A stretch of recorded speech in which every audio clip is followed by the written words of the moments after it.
19 आध्यात्मिक ज्ञान की सिद्धि। इस अध्याय में यह बतलाया गया है कि किस तरह काल्पनिक ज्ञान के अभ्यासकर्ता अपनी विधि त्याग देते हैं, किंतु शुद्ध भक्त शाश्वत रूप से भक्ति में लगे रहते हैं।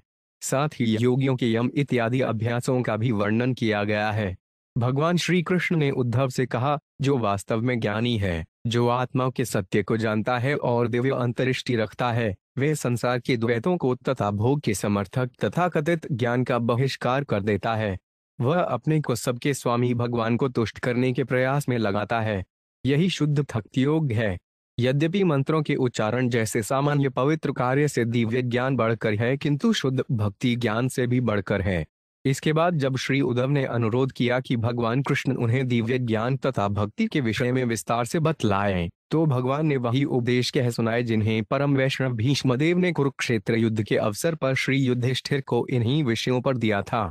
इसके बाद यम तथा अन्य योगाभ्यासों के विषय में पूछे जाने पर भगवान ने अहिंसा इत्यादि 12 प्रकार के यम तथा शारीरिक स्वच्छता इत्यादि 12 प्रकार के नियम बतलाए। श्री भगवान उवाचो विद्या श्रुत संपन्न आत्मवान अनुमानिक मया मत्रमिद्वंजात्वा ज्ञानवान च मयि संयसेट। 1। भगवान ने कहा, जिस स्वरूप सिद्ध व्यक्ति ने प्रकाश पाने तक शास्त्रीय ज्ञान का अनुशीलन किया है और जो भौतिक ब्रह्मांड को मात्र मोह समझकर निर्विशेष चिंतन से मुक्त होता है, उसे चाहिए कि वे उस ज्ञान को तथा उसे प्राप्त करने वाले साधनों को मुझे समर्पित कर दे। तात्पर्य, माया मात्रमिद्वं ज्ञात्वा यह ज्ञान सूचित करता है कि नित्य आत्मा तथा नित्य भगवान भौतिक जगत के नश्वर गुणों से पूरी तरह भिन्न होते हैं। विद्याशुद्ध संपन्न शब्द बताते हैं कि मनुष्य को प्रकाश पाने के लिए वैदिक ज्ञान का अनुशीलन करना चाहिए और योग, बौद्धिकता या निर्विशेष चिंतन का दिखावा नहीं करना चाहिए। माया के मोहमय प्रभावों को निष्प्रभावी बनाकर मनुष्य को भगवान का दार्शनिक निषेध करने वाली विधि को उन्हें ही अर्पित करके अपना ध्यान भगवान में लगाना चाहिए। श्रील जीव गोस्वामी यह उदाहरण देते हैं कि संकट उपस्थित होने पर राजा नागरिकों को हथियार दे सकता है, किंतु सैन्य विजय के पश्चात वे नागरिक अपने हथियार राजा को लौटा देते हैं। श्रील विश्वनाथ चक्रवर्ती ठाकुर ने इस श्लोक को यही बात इस प्रकार बतलाई है, जीव को सर्वप्रथम भौतिक मोह से अपने को किसी न किसी प्रकार से छुड़ाना पड़ता है, जिसने अनादिकाल से उसे आच्छादित कर रखा है। योगाभ्यास के द्वारा नाशकाम तथा वैराग्य का अनुशीलन करते हुए जीव मोह का ज्ञान उत्पन्न कर लेता है और इस तरह वह अपने को भौतिक अज्ञान से ऊपर उठा लेता है। किंतु एक बार दिव्य पद पर स्थित हो लेने पर मोह का ज्ञान तथा ऐसा ज्ञान प्राप्त करने को विधि, इन दोनों का कोई व्यावहारिक उपयोग नहीं रह जाता।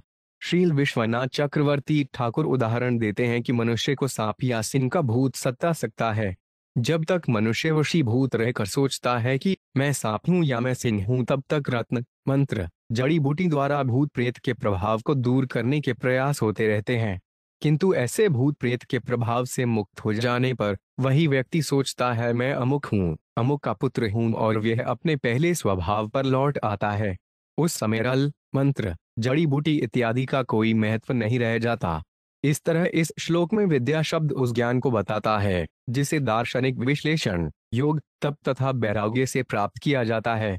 इस जगत के नश्वर तथा मोहमय स्वभाव का ऐसा ज्ञान अज्ञान को दूर करता है और ऐसे ज्ञान का प्रशिक्षण अनेक वैदिक शास्त्र देते हैं। मनुष्य धीरे धीरे भौतिक शरीर तथा मन के साथ तथा मन एवं शरीर से प्रतिक्रिया करने वाले उन भौतिक पदार्थों से अपनी झूठी पहचान त्याग देता है। ऐसा निराकरणकारी ज्ञान प्राप्त करके मनुष्य को भगवान की प्रेमा भक्ति में लगना चाहिए और शुद्ध भक्त बनना चाहिए। जब वह कृष्ण भावनामृत में परिपूर्ण हो जाता है तो मोह के असंख्य विवरणों में उसकी रुचि नहीं रह जाती और धीरे धीरे वह बैकुंठ को प्राप्त होता है।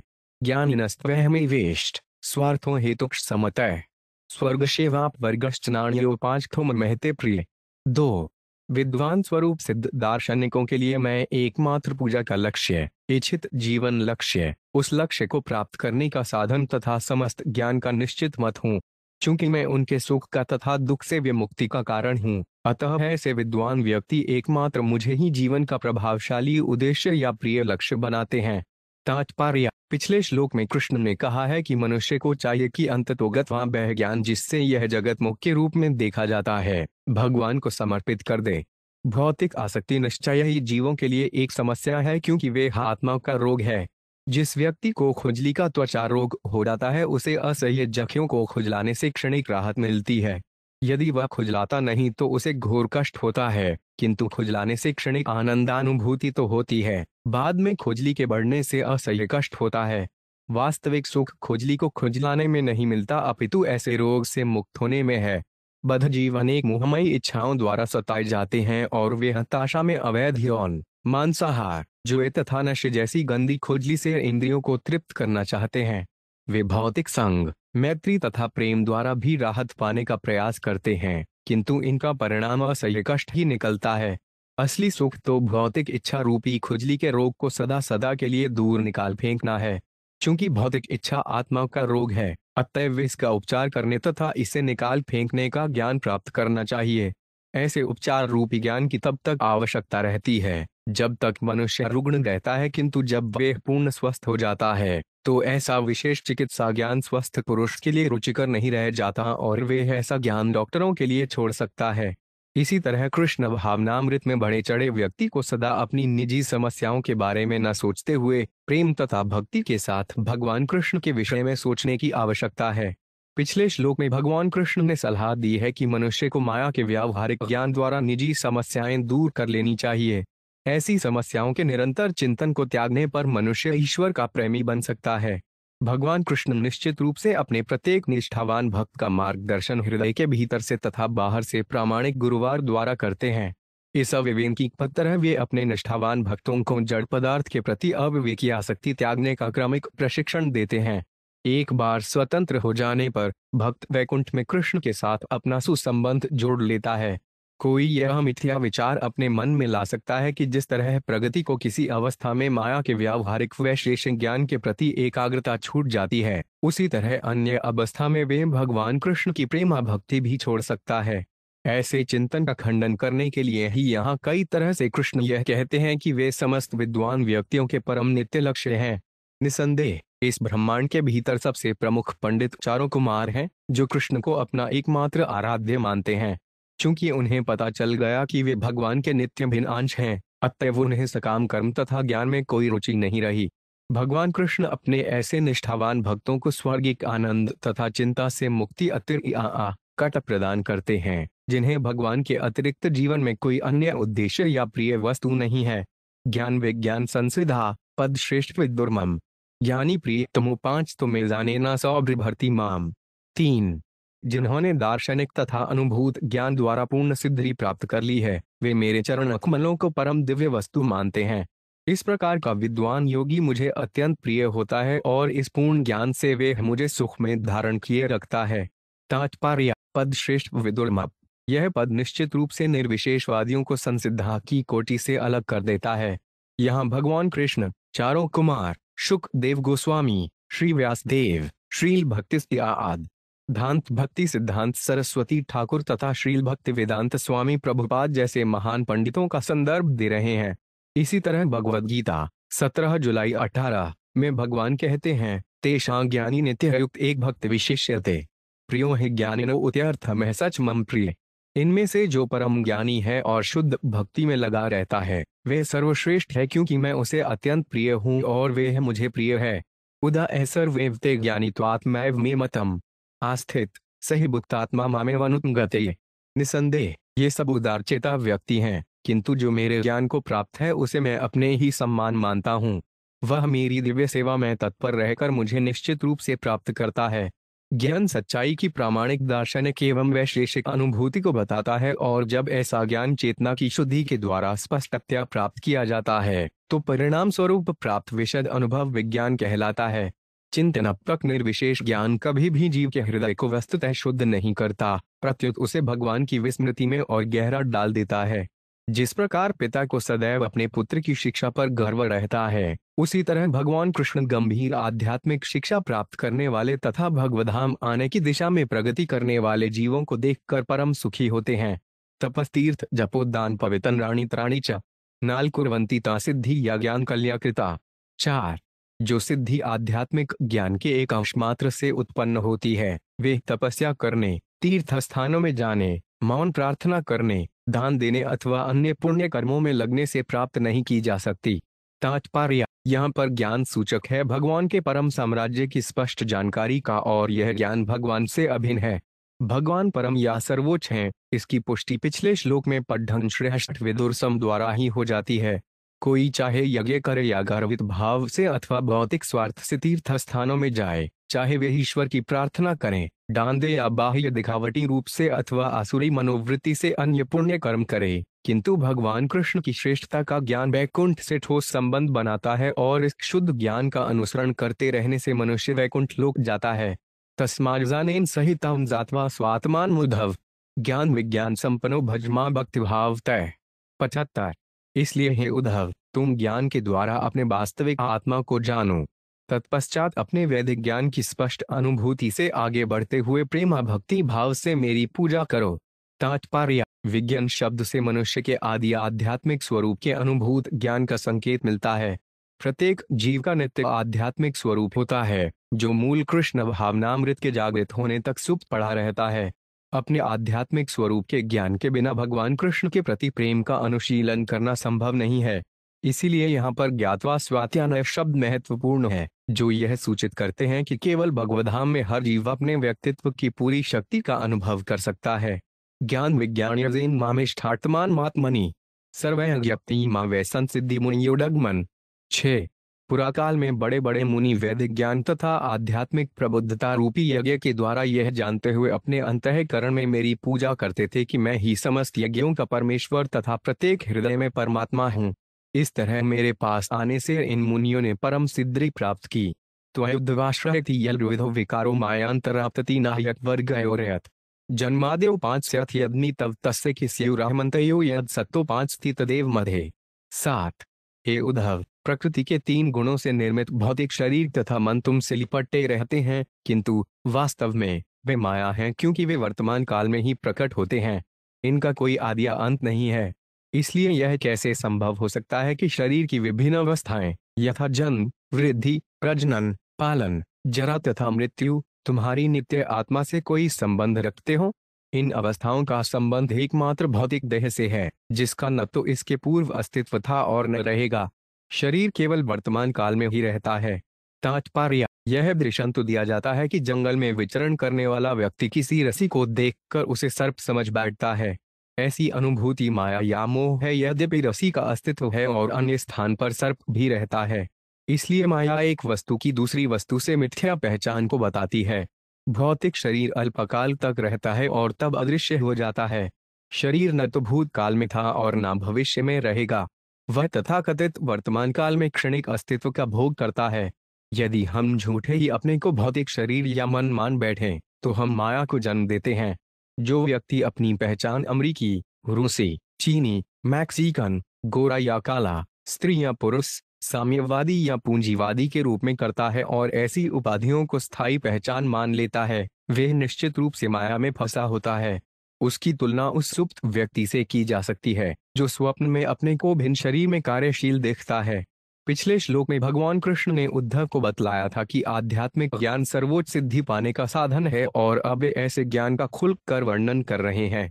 श्री जद्धववाज ज्ञानवान विशुद्धवान विपुलवान यथैतद वैराग्य विज्ञान्यतां पुराणम आख्था ही विश्वेश्वर विश्वमूर्ते त्वधत्योगम च महद्विप्रज्ञम। 8।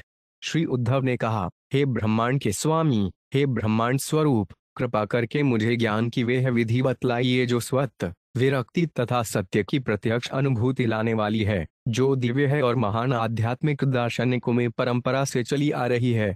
महापुरुषों द्वारा खोजा जाने वाला यह ज्ञान आपके प्रति प्रेम और भक्ति को बताने वाला है।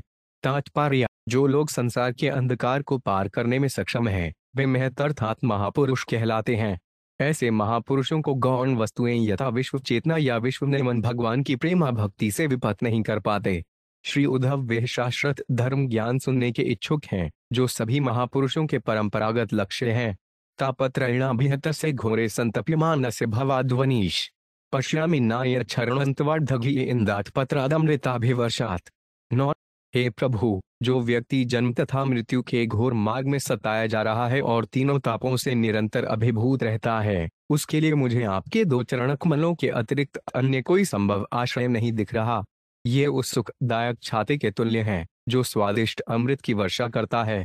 तात्पर्य: भगवान कृष्ण उद्धव के अत्यंत बौद्धिक स्वभाव को पहचान कर बारंबार संस्तुति करते हैं कि मनुष्य को दिव्य ज्ञान के अनुशीलन द्वारा सिद्धि प्राप्त करनी चाहिए।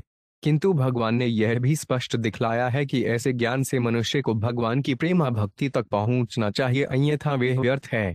इस श्लोक में श्री उद्धव भगवान कृष्ण के कथन की पुष्टि करते हैं कि वास्तविक सुख भगवान के चरण कमलों को शरण ग्रहण करके ही प्राप्त किया जा सकता है। जब पृथु महाराज का राज्याभिषेक हुआ था तो वायुदेव ने उन्हें एक छाता भेंट किया था जो निरंतर पानी की फुहारें निकालता था। यहाँ पर भगवान के दो चरण कमलों की उपमा उस अद्भुत छाते से दी गई है जो कृष्ण भावनामृत के आनंद रूपी मधुर अमृत की निरंतर वर्षा करता है। सामान्यतया चिंतन प्रक्वैशेष ज्ञान का अंत परब्रह्म की निर्विशेष अनुभूति में होता है, किंतु निर्विशेष आध्यात्मिक रूप में तदाकार होने का तथाकथित आनंद कभी भी कृष्ण भावनामृत आनंद की तुलना नहीं कर सकता, जैसा कि श्री उद्धव ने यहाँ पर कहा है। इस तरह कृष्ण भावनामृत स्वतः पूर्ण ज्ञान है, क्योंकि भगवान कृष्ण समस्त जीवों के परम आश्रय हैं। इस श्लोक में अभिहतस्य तथा अभिवर्षाव शब्द महत्वपूर्ण है। अभिहत से उस व्यक्ति का सूचक है जो चारों ओर से प्रकृति की मार से पराजित होता रहता है, जबकि अभिवर्षात अमृत वर्षा का सूचक है जो संसार की सारी समस्याओं को दूर करती है। हमें चाहिए कि अपनी बुद्धि से हम मन भौतिक देह तथा अविवेकी भौतिक मन के परे देखें, जिससे हम भगवान कृष्ण के दो चरण कमलों से आने वाले आनंदमय अमृत की असीम वर्षा का अवलोकन कर सकें। तभी हमारा असली सौभाग्य शुरू होगा। 10 जनवरी संपत्ततां बिले उस्मिन् कालाहिना क्षुद्र सुखोरुत्तरशम सपुधरायनम कृपया वर्ग्यवैचरोभिरासिज्ञ महानुभाव। 10। हे सर्वशक्तिमान प्रभु, कृपा कीजिए और इस निराश जीव को जो अंधेरे भवकूप में गिर गया है, जहां काल रूपी सर्प ने उसे डस लिया है, ऊपर उठाइए। ऐसी गर्भित अवस्था होते हुए भी यह बेचारा जीव अत्यंत क्षुद्र भौतिक सुख भोगने की उत्कट इच्छा से युक्त है। हे प्रभु, आप अपने उस उपदेशामृत को छिड़कर मेरी रक्षा कीजिए जो आध्यात्मिक मुक्ति के लिए जागृत करने वाला है। तात्पर्य: भक्तों द्वारा जिस भौतिक जीवन की अत्यधिक कामना की जाती है उसकी तुलना विषैले सांपों से युक्त अंधेरे बिल से की गई है। भौतिक जीवन में किसी को अपने ईश्वर या ब्रह्मांड के परम स्वरूप का कोई स्पष्ट ज्ञान नहीं रहता। हर वस्तु अस्पष्ट तथा अंधकारमय लगती है। भौतिक जीवन में काल रूपी विषैला सर्प सदैव डराता रहता है और सर्प के विषैले दांतों से किसी भी क्षण हमारे निकट संबंधी मारे जा सकते हैं। अंततः हम भी काल द्वारा दंशित तथा उसके विषैले प्रभाव से मारे जाएंगे। संपत्ततम शब्द यह बताता है कि जीव का पूरी तरह पतन होता है। दूसरे शब्दों में, वे पुनः उठ नहीं पाता। इसलिए श्री उद्धव भगवान से याचना करते हैं कि वे उन जैसे पतितात्माओं पर दयालु हों। भगवान की कृपा प्राप्त होने पर मनुष्य बिना किसी अन्य योग्यता के भगवत धाम जा सकता है, किंतु भगवान की कृपा के बिना छद्मठान से विद्वान, तपस्वी, शक्तिमान, धनी अथवा सुंदर मनुष्य भी संसार की माया रूपी चक्की से कुचल दिया जाएगा। जैसा कि यहाँ पर बतलाया गया है, भगवान गवानुभाव है, अर्थात अत्यंत महान, शक्तिमान तथा दयालु पुरुष हैं जिनका प्रभाव सर्वत्र व्याप्त है। भगवान की कृपा का प्राकट्य भगवद गीता तथा उद्धव गीता जैसे यहाँ दिए जा रहे अमृतमय उपदेशों के रूप में होता है। क्षुद्र सुखोरुत्तरशम शब्द भौतिक जगत की विडंबना को प्रकट करने वाला है। यद्यपि भौतिक सुख क्षुद्र है, किंतु इसे भोगने की हमारी इच्छा उरु अर्थात अत्यधिक है। जड़ पदार्थ को भोगने की हमारी अनियंत्रित लालसा निश्चित रूप से हमारे मन की मोहावस्था है, और यही हमें भौतिक जगत के अंधकारमय कूप बिल में बांधकर निरंतर कष्ट पहुंचाती है। हर जीव को चाहिए कि नश्वर शारीरिक उपाधियों पर आधारित मिथ्या प्रतिष्ठा को ताक पर रखकर भगवान से उनकी दया की भीख मांगे। भगवान पतित से पतित जीव की हर सच्ची याचना को सुनते हैं और भगवान की कृपा का फल अद्भुत होता है। यद्यपि ज्ञानी, योगी तथा सकाम कर्मी अपना अपना लक्ष्य पाने के लिए अथक परिश्रम करते हैं, किंतु उनकी स्थिति नाजुक तथा अनिश्चित रहती है। किंतु मात्र कृष्ण कृपा पाने से मनुष्य को जीवन की सर्वोच्च सिद्धि मिल सकती है। यदि ऐसा व्यक्ति जो महान अथवा शुद्ध कृष्ण भक्त नहीं है भगवान से कृपा की भीख सच्चे दिल से मांगता है, तो उसे भी भगवान उदार भाव से अवश्य प्रदान करते हैं। श्री भगवान उवाच इत्थमे तत्पुरा राजा भीष्म धर्मभूतावरम अजात जन्तृ पप्रच्छ सर्वेषां अनुष्णवताम। 19। भगवान ने कहा, हे उद्धव, जिस तरह तुम मुझसे पूछ रहे हो उसी तरह भूतकाल में राजा युधिष्ठिर ने, जिन्हें अजातशत्रु कहा जाता है, धर्म के महानतम धारणकर्ता भीष्मदेव से पूछा था और हम सभी ध्यानपूर्वक सुन रहे थे।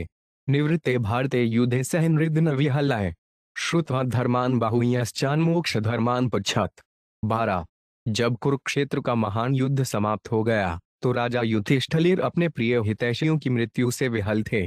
इस तरह अनेक धार्मिक सिद्धांतों के विषय में उपदेश सुनकर अंत में उन्होंने मोक्ष मार्ग के विषय में जिज्ञासा की थी।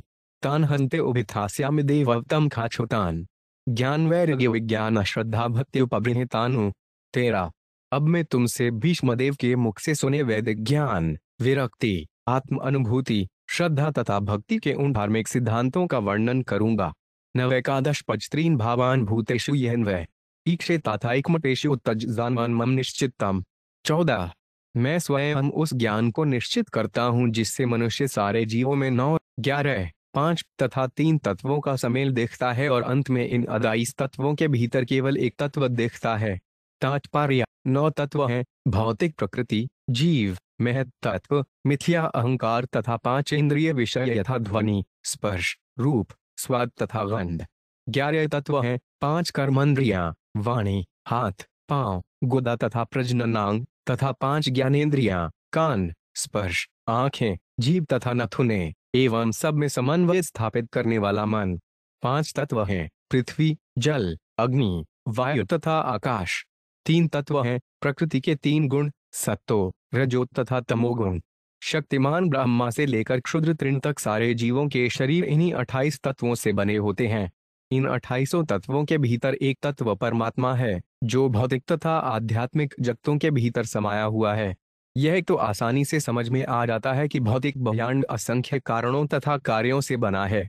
क्योंकि कृष्ण समस्त कारणों के कारण है, अतएव सारे गौण कारण कार्य भगवान से अभिन्न है। यही समझ असली ज्ञान या ज्ञान है, जो जीवन को पूर्ण बनाने के लिए अनिवार्य है। एत देव ही विज्ञान न तथैकेन यत स्थित्युत्पत्त्यप्ययान पे एधवान अभृगुणात्मनाम। 15। जब कोई व्यक्ति एक ही कारण से उत्पन्न 28 पृथक पृथक भौतिक तत्वों को न देखकर एक कारण रूप भगवान को देखता है, उस समय मनुष्य का प्रत्यक्ष अनुभव विज्ञान कहलाता है। तात्पर्य ज्ञान तथा विज्ञान के अंतर को इस प्रकार समझा जा सकता है। बद्धजीव वैदिक ज्ञान का अनुशीलन करने पर भी कुछ हद तक अपनी पहचान भौतिक शरीर तथा मन से, फलस्वरूप भौतिक ब्रह्मांड से करता है। वह जिस ब्रह्मांड में रहता है उसको समझने का प्रयास करने में वह वैदिक ज्ञान के माध्यम से यह सीखता है कि भगवान समस्त जगत के परम कारण है। वह अपने चारों ओर के जगत से परिचित होकर जगत को अपना स्वीकार कर लेता है। वह ज्यों ज्यों शारीरिक पहचान की दीवार को भेद कर आध्यात्मिक अनुभूति, विज्ञान में प्रवेश करता है और नित्य आत्मा के अस्तित्व को स्वीकार करता है, त्यों त्यों वह बैकुंठ से अपनी पहचान बनाने लगता है।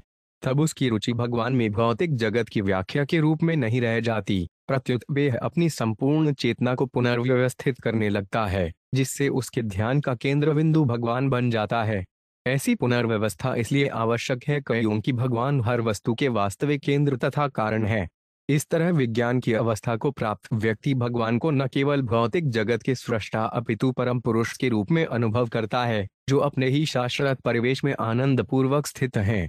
ज्यों ज्यों विज्ञानी चिदाकाश में स्थित भगवधाम में भगवान की अनुभूति में अग्रसर होता है, त्यों त्यों वह भौतिक जगत से अरुचि उत्पन्न करता जाता है और भगवान की उनके क्षणिक रूपों के परिप्रेक्ष्य में परिभाषा करना बंद कर देता है।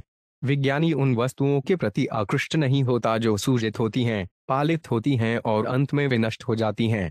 ज्ञान को अवस्था उन लोगों के लिए ज्ञान की प्रारंभिक अवस्था है, जो अपनी पहचान भौतिक जगत के रूप में करते रहते हैं, जबकि विज्ञान उनके लिए ज्ञान की परिपक्व अवस्था है, जो अपने को भगवान का भिन्न अंश मानते हैं।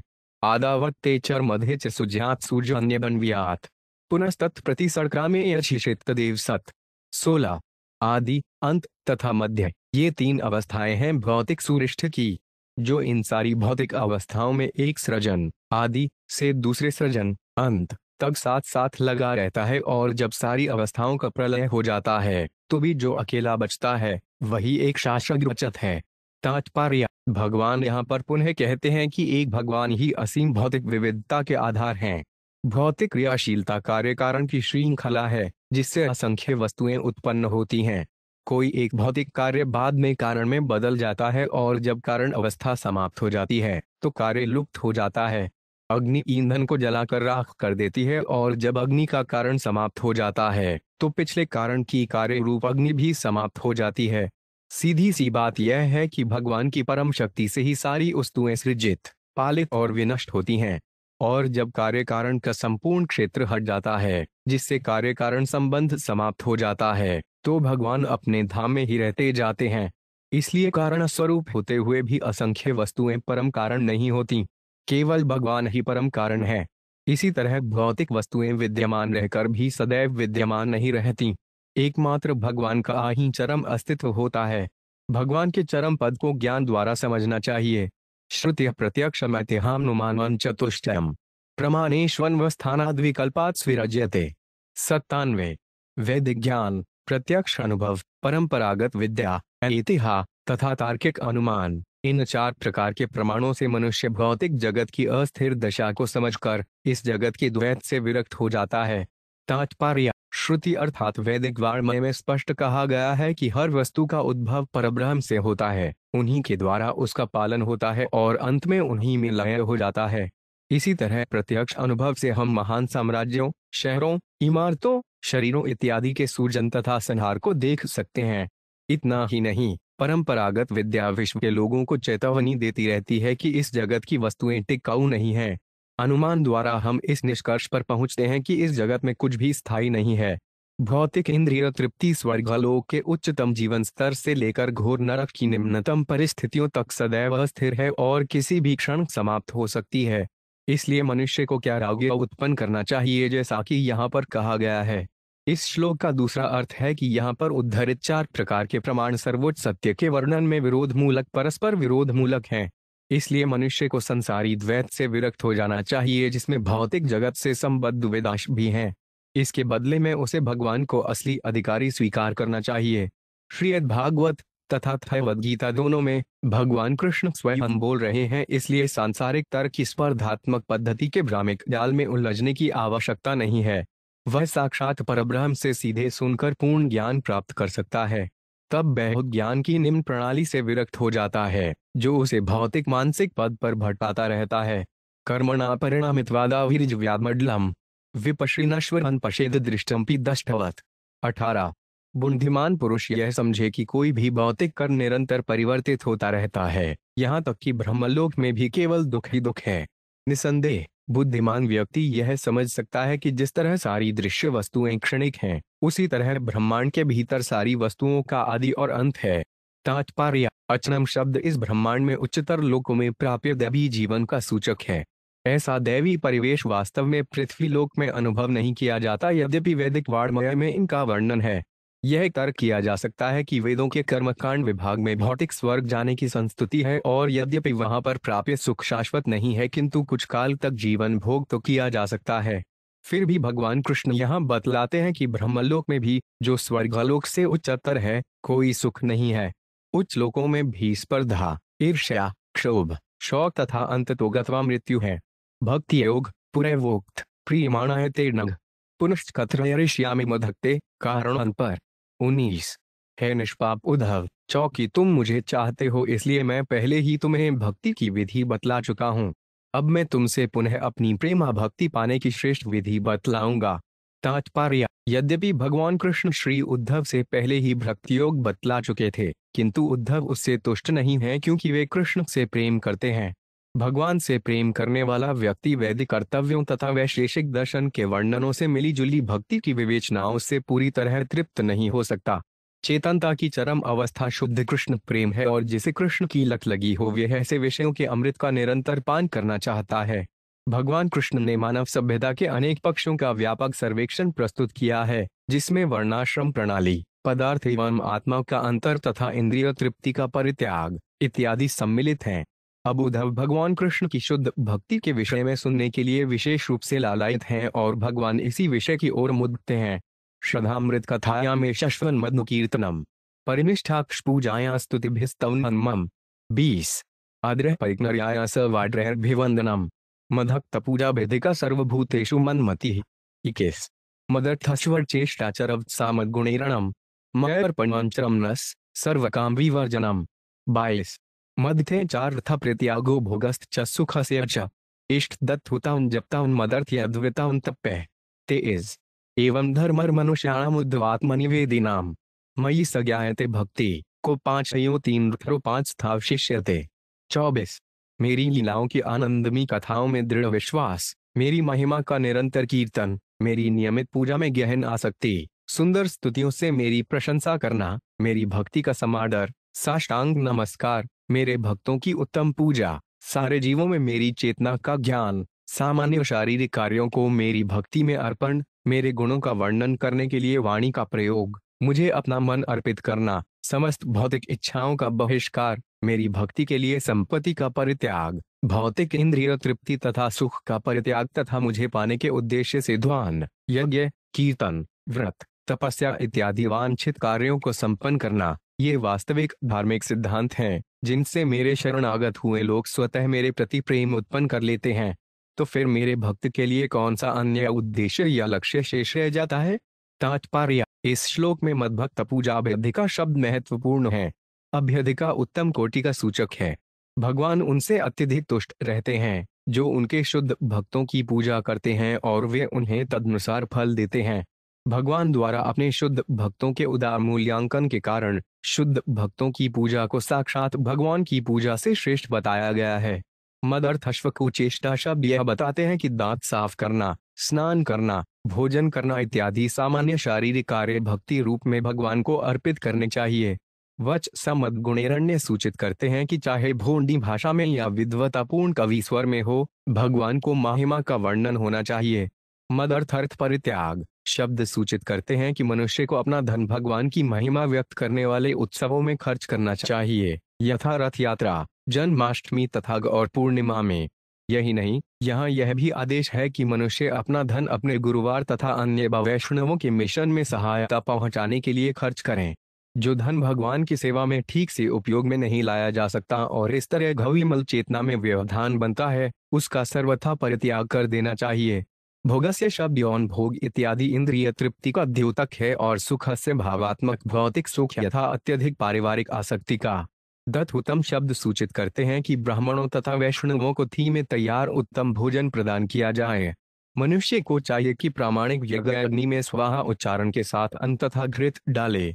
जपतम शब्द सूचित करता है कि मनुष्य को निरंतर भगवनाम का कीर्तन करना चाहिए। यदात्मयर्पितां चितां शांतां सत्त्वपभृतां धर्म ज्ञान स वैराग्यम ऐश्वर्य चाभिपद्यते। 25। जब सत्वगुण से संतुष्ट शांत चेतना भगवान पर स्थिर कर दी जाती है तो मनुष्य को धार्मिकता, ज्ञान, वैराग्य तथा ऐश्वर्य प्राप्त होता है।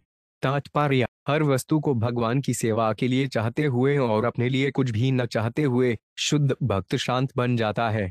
वह दिव्य सत्वगुण द्वारा परिपुष्ट बनता है और इस तरह भगवान की प्रत्यक्ष सेवा करने के परम धर्म को प्राप्त करता है।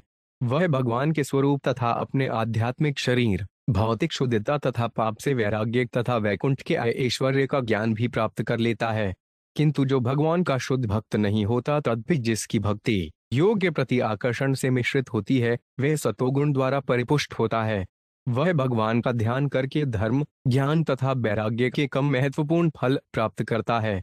अंततः मनुष्य को भगवान का शुद्ध भक्त होना चाहिए, क्योंकि भौतिक जगत चाहे जितनी भी उत्तम भेंट क्यों न करे, वे भगवधाम को तुलना में नगण्य है। यदर्पितां तदिकल्पे इंद्री परिधावती रजस्वलांचा सतनिश्चितां विधि विपर्ययम्। 26। जब मनुष्य की चेतना भौतिक देह, घर तथा इंद्रिय तृप्ति की ऐसी ही अन्य वस्तुओं पर टिक जाती है तो वे इंद्रियों की सहायता से भौतिक वस्तुओं के पीछे दो लगाते लगाते अपना जीवन व्यतीत करता है। इस तरह जो गुण से बलपूर्वक प्रभावित चेतना नश्वर वस्तुओं के प्रति समर्पित हो जाती है, जिससे अधर्म, अज्ञान, आसक्ति तथा नीचता, कृपणता उत्पन्न होते हैं। पिछले श्लोक में भगवान कृष्ण ने अपने ऊपर मन टिकाने का शुभ फल बतलाया है और अब उसकी उल्टी स्थिति बतला रहे हैं। रजस्वलम सूचित करता है कि मनुष्य की वासना इतनी प्रबल हो उठती है कि वह पापूर्ण कृत्य करता है और दुर्भाग्य का शिकार बनता है। यद्यपि भौतिकतावादी लोग आमसन विपत्ति के प्रति आंखें मूंदे रहते हैं, इसकी पुष्टि सभी प्रकार के प्रमाणों से, वैदिक आदेशों, प्रत्यक्ष निरीक्षण, परंपरागत विज्ञता तथा निगमनात्मक तर्क की जा सकती है कि ईश्वरीय नियमों का उल्लंघन विपदापूर्ण है। धर्मो मधक्तिकृत प्रोक्तो ज्ञानवंचायकात्म्य दर्शनम गुणे स्वसडे वैराग्यमय श्रियचाणमादय। 27। वास्तविक धार्मिक सिद्धांत वे हैं जो मनुष्य को मेरी भक्ति तक ले जाते हैं। असली ज्ञान वह जानकारी है जो मेरी सर्वव्यापकता को प्रकट करती है। इंद्रिय तृप्ति की वस्तुओं में पूर्ण अरुचि ही वैराग्य है और अणिमा सिद्धि जैसी 8 सिद्धियां ही ऐश्वर्य हैं। तात्पर्य: भगवान परम ज्ञान है, अत जो व्यक्ति अज्ञान से छूट जाता है वह अपने आप भगवत भक्ति में लग जाता है और धार्मिक कहलाता है। जो व्यक्ति प्रकृति के 3 गुणों तथा उनसे उत्पन्न इंद्रिय तृष्टि प्रदान करने वाले पदार्थों से विरक्त रहता है वह वैराग्य को प्राप्त माना जाना है। 8 योग सिद्धियां जिन्हें भगवान उद्धव से पहले ही बता चुके हैं सर्वोच्च ऐश्वर्य के अंतर्गत आती हैं। श्री शुद्धवाच्य कत विश्व वह प्रोक्तो नमोवारी कर्षण कह शमय को दम कृष्ण का तितिक्षा धृति प्रभो। 28 कि दान कि तप शौर्य किम सत्यमृत मुच्यते कस्त्याग कि धन चेष्ट को यगय काचर दक्षिणा। 29 पुंसह की स्विद्वुल्वन श्रीमन भगोला भस्व केशव का विद्या ही पराकाश्री कि सुख दुहक में विचार। 30 कह पंडित है कष्ट मूर्ख कह पंधा उत्पथश कह स्वर्गो नर कह स्वित को बंधुरुत की गृहम। 31 काड्य को दरिद्रो वाकृपण कह ईश्वर एतान प्रश्न अन्मबुहि विपरीताश सत्ते। 32 श्री जगद्देव ने कहा हे कृष्ण हे शत्रुओं को दंड देने वाले कृपा करके मुझसे यह बताएं कि कितने प्रकार के अनुशासनात्मक नियम यम तथा नियमित दैनिक कार्य नियम हैं। यही नहीं हे प्रभु मुझे यह भी बताएं कि मानसिक संतुलन क्या है आत्मसंयम क्या है और सहिष्णुता तथा दृढ़ता का असली अर्थ क्या है। दान तपस्या तथा शौर्य क्या है और वास्तविकता तथा सच्चाई का किस तरह वर्णन किया जाता है। त्याग क्या है और संपत्ति क्या है। इच्छित क्या है यज्ञ क्या है और दक्षिणा क्या है। हे केशव हे भाग्यवान मैं किस तरह किसी व्यक्ति के बल ऐश्वर्य तथा लाभ को समझूंगा। सर्वोत्तम शिक्षा क्या है वास्तविक नम्रता क्या है और असली सौंदर्य क्या है। सुख और दुख क्या है कौन विद्वान है और कौन मूर्ख है। जीवन के असली तथा मिथ्या मार्ग क्या है और स्वर्ग तथा नरक क्या है। असली मित्र कौन है और असली घर क्या है। कौन धनी है और कौन निर्धन है। कौन कंजूस है और कौन वास्तविक नियंता है। हे भक्तों के स्वामी कृपा करके मुझे इन बातों के साथ साथ इनकी विपरीत बातें भी बतलाएं। तात्पर्य इन 5 श्लोकों में उल्लिखित सभी बातें भिन्न भिन्न प्रकारों से विश्व भर में भिन्न संस्कृतियों संस्कृतियों तथा समाजों में परिभाषित को गई हैं। इसलिए श्री उद्धव सभ्य जीवन के इन विश्वजनीन पक्षों की मानक परिभाषा पाने के लिए परम अधिकारी भगवान कृष्ण से पूछ रहे हैं। श्री भगवान उवाच अहिंसा सत्यमस्तेयम सड़ो हीर सज्ञय आस्तिक्य बहाचर्य च मौनमं स्थैर्य क्षमाभ्यम। 33 शौचमंजपस्तपोहोम श्रद्धातिद्यन्मर्दचनम तीर्थाटनं परार्थे तुष्टिराचार्य सेवनम। 34 एतयमा संयमा उभयोरद्धाजस्परिता पुंसामुपासितास्तात यथा कामं दुहन्ति हिल। 35 भगवान ने कहा अहिंसा सत्य दूसरों की संपत्ति से लालायित न होना या चोरी न करना वैराग्य दीनता अपरिग्रह धर्म में विश्वास ब्रह्मचर्य मौन स्थिरता क्षमा तथा अभय ये 12 मूल अनुशासनात्मक नियम हैं। आंतरिक तथा बाह्य स्वच्छता भगवान नाम कीर्तन यज्ञ श्रद्धा आतिथ्य मेरी पूजा तीर्थाटन केवल परम लक्ष्य के लिए कार्य करना तथा इच्छा करना संतोष तथा गुरु सेवा ये 12 नियमित कार्य नियम हैं। ये 24 कार्य उन लोगों को इच्छित वर देने वाले हैं जो उनका भक्ति पूर्वक अनुशीलन करते हैं। शमो मनिष्ठता बुद्धिर्दमेन्द्रिय संयमय तितिक्षा दुख समशोजलोपस्थजोदरिति। 36 दंडया सह प्रदान कामत्यागस्तपः स्मरितम स्वभावजय शौर्य सत्यांच समदर्शनम। 37 अन्यत सुनृता वाणी कविभिः परिकीर्तिता कर्म स्वसर्वमय शौच त्याग सत्यास उच्यते। 38 धर्म उष्ण धर्मान्ना यज्ञोड 5 घंटे भगवतमय दक्षिणा ज्ञान संदेश प्राणायाम परमबलम। 39 मुझ में बुद्धि लगाना मानसिक संतुलन शम है और इंद्रियों का पूर्ण संयम आत्मसंयम दम है। सहिष्णुता का अर्थ है धैर्यपूर्वक दुख सहना। स्थिरता तब आती है जब मनुष्य जीव तथा जनेंद्रियों पर विजय पा लेता है। सबसे बड़ा दान है अन्यों के प्रति सभी प्रकार की छेड़छाड़ त्यागना। काम विषय वासना का परित्याग ही असली तपस्या है। असली शौर्य भौतिक जीवन का भोग करने की सहज प्रवृत्ति को जीतना है तथा भगवान का सर्वत्र दर्शन करना ही सच्चाई सत्य है। सत्यता का अर्थ है मधुर ढंग से सत्य बोलना जैसा कि महर्षियों ने घोषित किया है। स्वच्छता का अर्थ है सकाम कर्मों से विरक्ति जबकि त्याग ही संन्यास है। मनुष्यों की असली इष्ट संपत्ति धार्मिकता है और मैं भगवान ही यज्ञ हूँ। आध्यात्मिक उपदेश प्राप्त करने के उद्देश्य से गुरु भक्ति ही दक्षिणा है और सबसे बड़ी शक्ति है श्वास रोकने की प्राणायाम विधि। तात्पर्य: भगवान कृष्ण यहाँ पर उन गुणों का वर्णन कर रहे हैं जो मानव जीवन में प्रगति करने वाले मनुष्यों के लिए वांछित हैं। शम का अर्थ है बुद्धि को भगवान कृष्ण में स्थिर करना। कोरी 8 कृष्ण भावनामृत के बिना कोरी शांति मन की जड़ तथा व्यर्थ अवस्था है। दम का अर्थ है सबसे पहले अपनी इंद्रियों को वश में करना। यदि कोई व्यक्ति अपनी इंद्रियों को वश में किए बिना अपने बच्चों, शिष्यों या अनुयायियों को अनुशासित बनाना चाहता है तो वे उपहास का पात्र बन जाता है। सहिष्णुता का अर्थ है धैर्य पूर्वक दुख सहना जैसा अमयों द्वारा अपमान या उपेक्षा से उत्पन्न होता है। कभी कभी शास्त्रों के आदेशों का पालन करने में भौतिक असुविधाएं स्वीकार करनी पड़ती हैं और ऐसे दुख को भी धैर्यपूर्वक सहन कर लेना चाहिए। यदि अयों के द्वारा किए गए अपमान तथा अपशब्दों को किसी मनुष्य द्वारा सहा नहीं जाता या प्रामाणिक धार्मिक शास्त्रों के पालन से उत्पन्न असुविधाओं को सहा नहीं जाता तो उसके लिए अत्यधिक धूप, शीत, कष्ट इत्यादि सहने का दिखावा करके अयों पर प्रभाव जमाना कोरी मूर्खता होगी। यदि कोई व्यक्ति अपनी जीभ तथा अपनी जनेंद्रिय को वश में नहीं करता तो किसी भी प्रकार को स्थिरता व्यर्थ है। असली दान तो अयों के प्रति सारी आक्रामकता का त्याग है। यदि कोई दांग आते में धन देता है किंतु साथ ही शोषण कार्यों में या दुरुपयुक्त राजनीतिक दांव पेच में लगा रहता है तो उसके दान का कोई मूल्य नहीं रहता। तपस्या का अर्थ है विषय वासना तथा इंद्रिय तृप्ति का त्याग और एकादशी जैसा व्रत रखना। इसका अर्थ यह नहीं कि शरीर को कष्ट देने वाली मनमानी विधियों को इजाद किया जाए। वास्तविक शौर्य अपनी निम्न मनोवृत्ति को जीतना है। प्रत्येक व्यक्ति तेजस्वी व्यक्ति के रूप में अपने यश का प्रचार करना चाहता है किंतु उसमें काम, क्रोध, लोभ इत्यादि आ ही जाते हैं।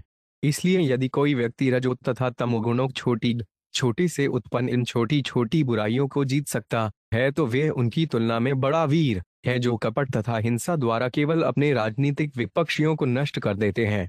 ईर्ष्या द्वेष का त्याग करके तथा हर शरीर के भीतर आत्मा के अस्तित्व को पहचान करके मनुष्य समदृष्टि उत्पन्न कर सकता है।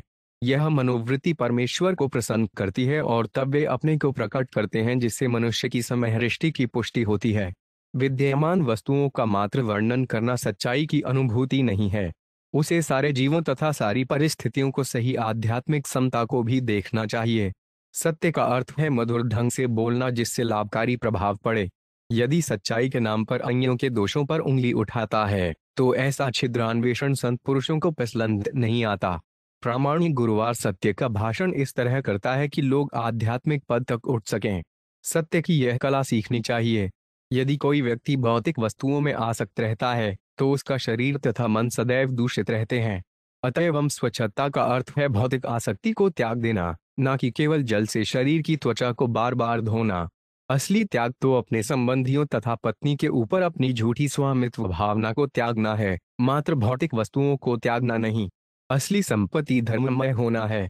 यज्ञ तो साक्षात भगवान है क्योंकि यज्ञकर्ता को अपनी चेतना भगवान में लीन करनी चाहिए। यज्ञ से प्राप्त होने वाले क्षणिक भौतिक लाभ में नहीं। असली दक्षिणा का अर्थ है कि साधु पुरुषों की सेवा की जाए जिससे वे उसे आध्यात्मिक ज्ञान प्रदान कर सकें। मनुष्य को चाहिए कि उस गुरुवार को उसी ज्ञान को दूसरों को प्रदान करके दक्षिणा दे जिसने उसे प्रकाश दिया है और इस तरह वे आचार्य को प्रसन्न करें। प्रचार का कार्य सबसे बड़ी दक्षिणा है। प्राणायाम द्वारा मनुष्य अपने मन को सरलता से दमित कर सकता है और जो व्यक्ति इस तरह चंचल मन को भली भांति वश में कर लेता है वही सबसे शक्तिशाली पुरुष है।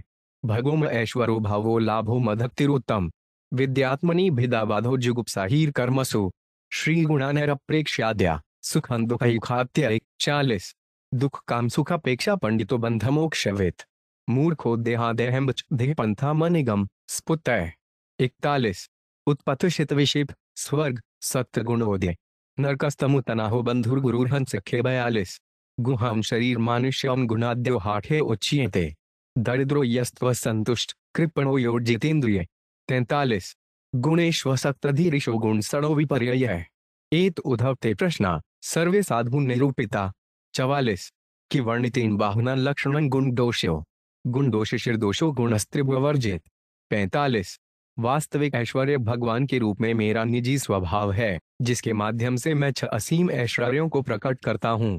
जीवन का सबसे बड़ा लाभ मेरी भक्ति है और असली शिक्षा विद्या आत्मा के भीतर के झूठे द्वैत भाव को समाप्त करना है। असली उदारता अनुचित कार्यों से घृणा करना है। विरक्ति जैसे सद्गुण का होना सौंदर्य है। भौतिक सुख तथा दुख को लौगना असली सुख है और असली दुख तो यौन सुख की खोज में अपने को फंसाना है। बुद्धिमान वही है जो बंधन से छूटने की विधि जानता है और मूर्ख वे है जो अपनी पहचान अपने शरीर तथा मन से करता है। जीवन में असली मार्ग वे है जो मुझ तक ले जाने वाला है और कुमार्ग इंद्रिय तृष्टि है जिससे चेतना मोहग्रस्त हो जाती है। वास्तविक स्वर्ग सत्वगुण की प्रधानता है और अज्ञान की प्रधानता ही नरक है। मैं समस्त ब्रह्मांड के गुरुवार रूप में हर एक का असली मित्र हूँ। मनुष्य का घर उसका शरीर है। हे प्रिय मित्र उद्धव, जो सद्गुणों से युक्त है वही धनी कहा जाता है और जो जीवन से असंतुष्ट रहता है वही निर्धन है। कृपण वह है जो अपनी इंद्रियों को वश में नहीं रख सकता और असली नियंत्रक वे है जो इंद्रिय तृप्ति में आसक्त नहीं होता। इसके विपरीत जो व्यक्ति इंद्रिय तृप्ति में आसक्त रहता है वह दास होता है। इस प्रकार हे उद्धव, मैंने तुम्हारे द्वारा पूछे गए सारे विषयों की व्याख्या कर दी है।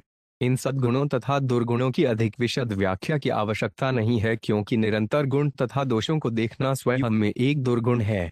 सर्वोत्कृष्ट गुण तो भौतिक गुण और दोष को लंघ जाना है। तात्पर्य: भगवान स्वभावत षडु ऐश्वर्यो असीम सौंदर्य धन यश ज्ञान बल तथा त्याग से युक्त होते हैं। इसलिए जीवन का सबसे बड़ा लाभ है उन भगवान की साकार प्रेमा भक्ति प्राप्त करना जो समस्त आनंद के आधार हैं। असली शिक्षा का अर्थ है इस मिथ्या भाव को त्यागना कि कोई भी वस्तु समस्त शक्तियों के उद्गम भगवान से पृथक है। इसी तरह आत्मा को परमात्मा से पृथक नहीं मानना चाहिए। मात्र लज्जा से उदारता नहीं आती। मनुष्य को चाहिए कि वह पाप कर्मों से विरत हो, तभी वह वास्तविक उदार या विनम्र है। जो व्यक्ति कृष्ण भावनामृत में तुष्ट है और भौतिक आनंद की खोज नहीं करता अथवा भौतिक दुख से दुखी नहीं होता, उसे ही वास्तव में सुखी समझना चाहिए।